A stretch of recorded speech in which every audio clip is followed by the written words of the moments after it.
So when we talk about the divine feminine in Christianity, what exactly are we talking about, and why is it so important?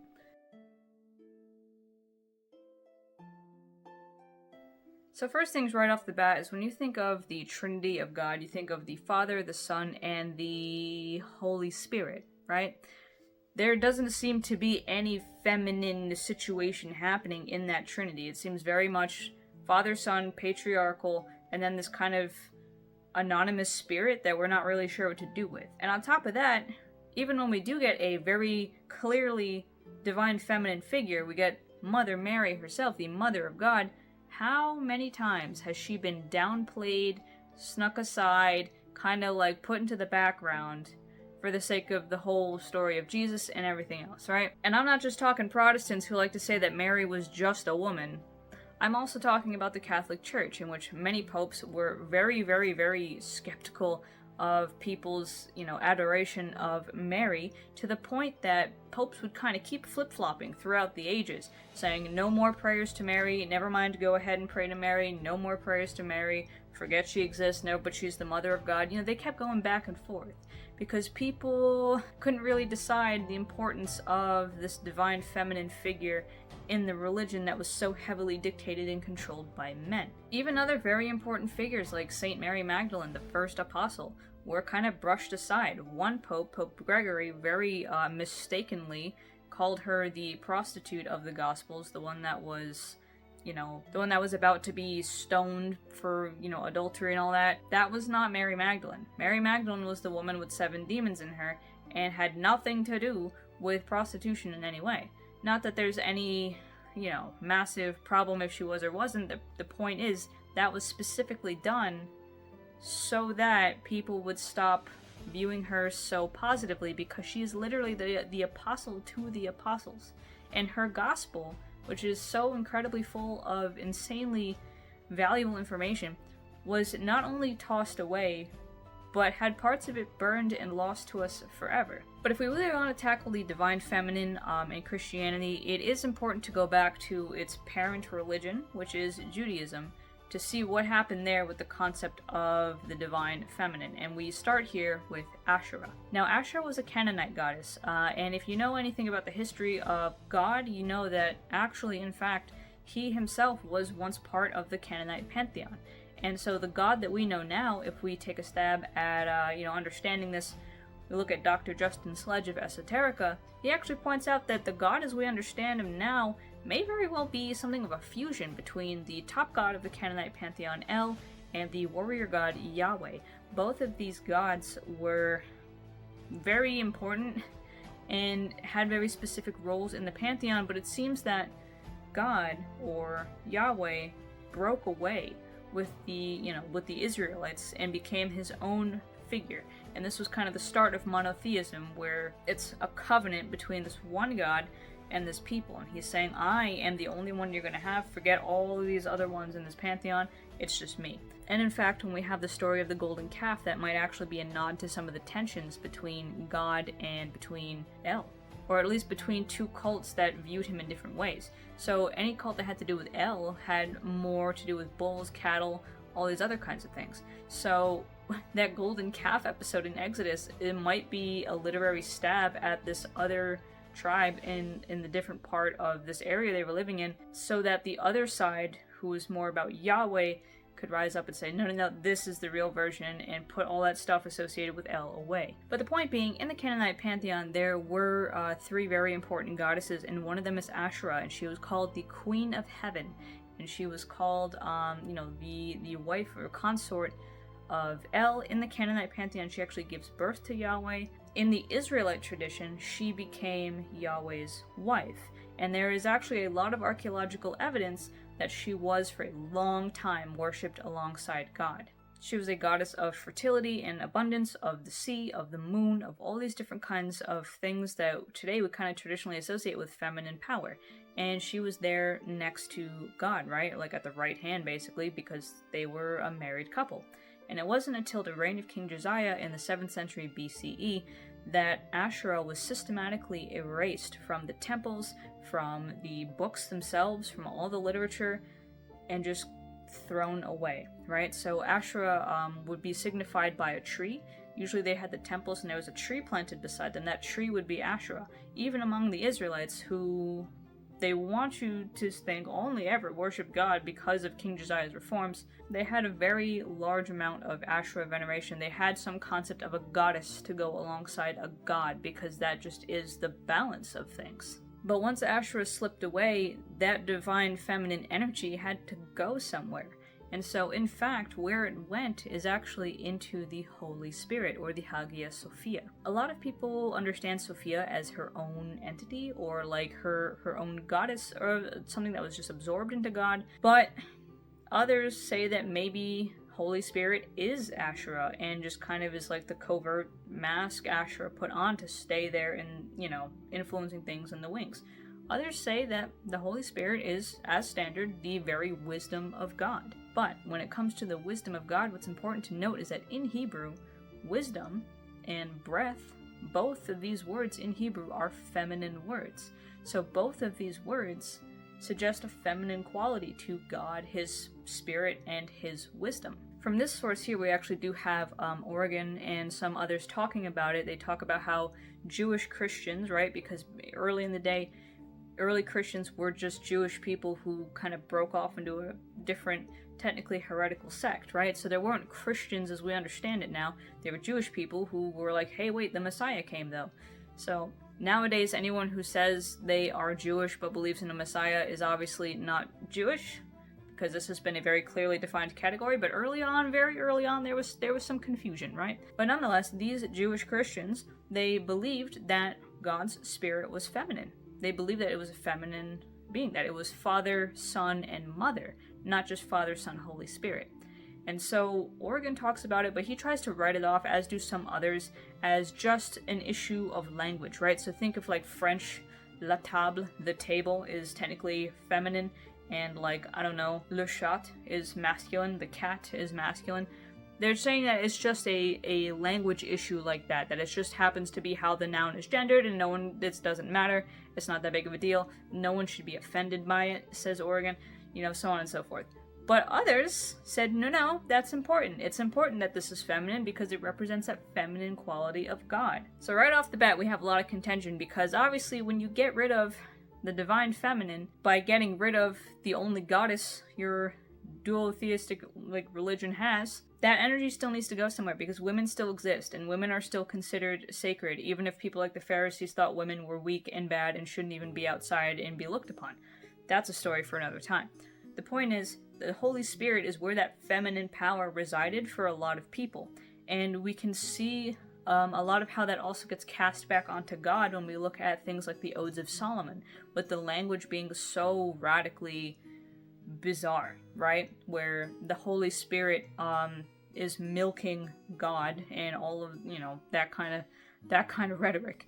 But nonetheless, the Holy Spirit is definitely, probably in Christianity specifically, the first place we're going to go to look at femininity, because that is the original source of divine feminine in that Trinity, before it was kind of cast out and the Holy Spirit was just considered some gender neutral or more masculine kind of concept. And next thing, obviously, as we were saying before, is the Virgin Mary.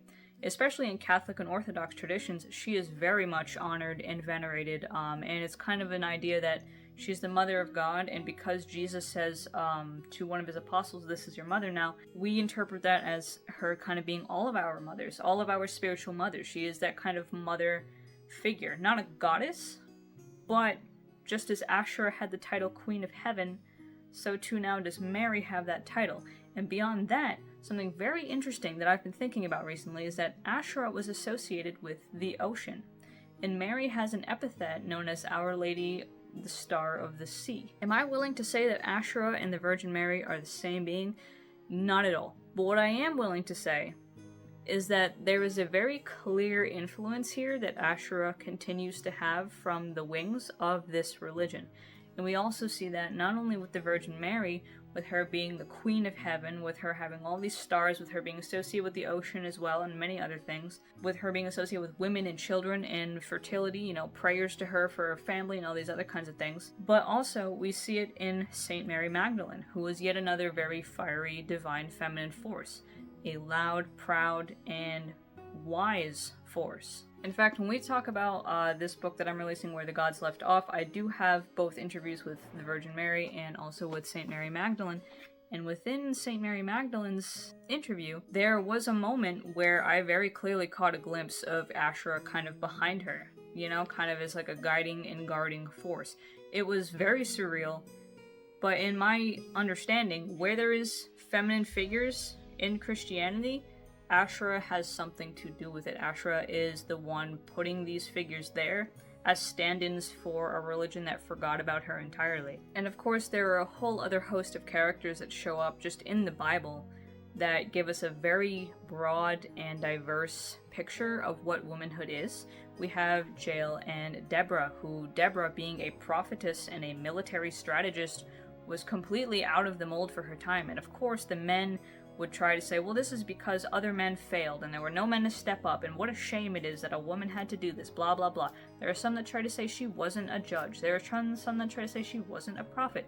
There are some that try to say that she wasn't really doing anything, and that it was actually just her commander doing everything, and somehow she got the credit, which doesn't make any sense, but male fragility will do anything to protect itself, I swear. And then, of course, we have Jael, who is looked at as almost monstrous, because where Deborah, the prophetess, prophesizes that, the enemy commander is going to fall at the hands of a woman, Jael is that woman, right? She she lulls him to sleep, gives him a space to run to into her tent, and just lets him relax, only to then drive a tent spike into his head and effectively end the entire situation. There's, of course, also Judith and Holofernes, which is a very similar story.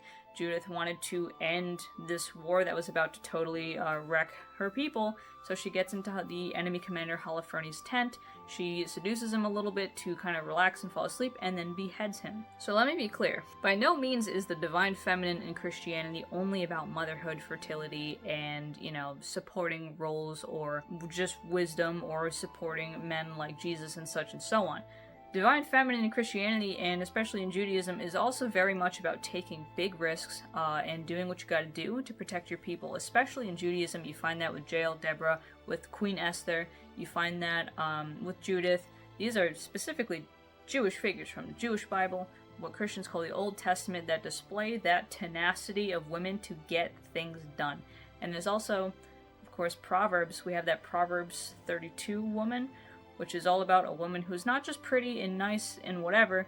She's industrious, she's hardworking, she's smart, she's wise, she's shrewd, she manages things so that the husband can kind of, do whatever husbands do at that time by hanging out and learning and stuff. She's the one running things, like girl bossing it insanely. And then in Christianity, we get more girl bosses, right? When Paul starts walking around, he's absolutely out there living up that Galatians 3:28 truth, that there's neither man nor woman in Jesus Christ, right? He has women who are out there being apostles and being deaconesses and being preachers. We have Phoebe, we have St. Junia, we have Priscilla, we have all of these women who are out there doing that missionary work, teaching, leading, spreading the word, and also giving quite a lot of financial aid to this entire thing. And that was Mary Magdalene's thing too. They were financially supporting this ministry, which also flips on its whole head the idea that women are the ones who need to be provided for. In the divine feminine of Christianity, the feminine truly holds all space, just as the masculine truly holds all space, because in reality they are the same exact thing. They are tied together. They don't split themselves apart needlessly. They play every role they need to play. Whether that's a woman doing the dirty work of killing a commander, whether that's a man doing the comforting and the easy, kind of consoling of people, right? Or whether that's Paul getting thrown in jail or something. All of these people are doing these roles as they need to do them. And as we also had our conversation of the Witch of Endor, that's a bit of divine feminine too. Where there are women in the Bible, that is where the divine feminine speaks, especially because these women are out here doing all kinds of different things. Sometimes there are women that, of course, are not awesome, that are not portrayed as heroes or even good. We have, like, Queen Jezebel. We have the girlfriend of Samson, right, who cuts off his hair. These women aren't portrayed very nicely, but then there are some stories where the women honestly don't even have a man involved. We got Ruth and Naomi. We have all kinds of different figures in the Bible, and their point is not just to support men. They're supporting something bigger than just men. But those are more literary figures. So those are figures that you can absolutely look at and draw on and say, hey, look, women can teach, women can financially support, women can battle and prophesize and write songs and be important and lead.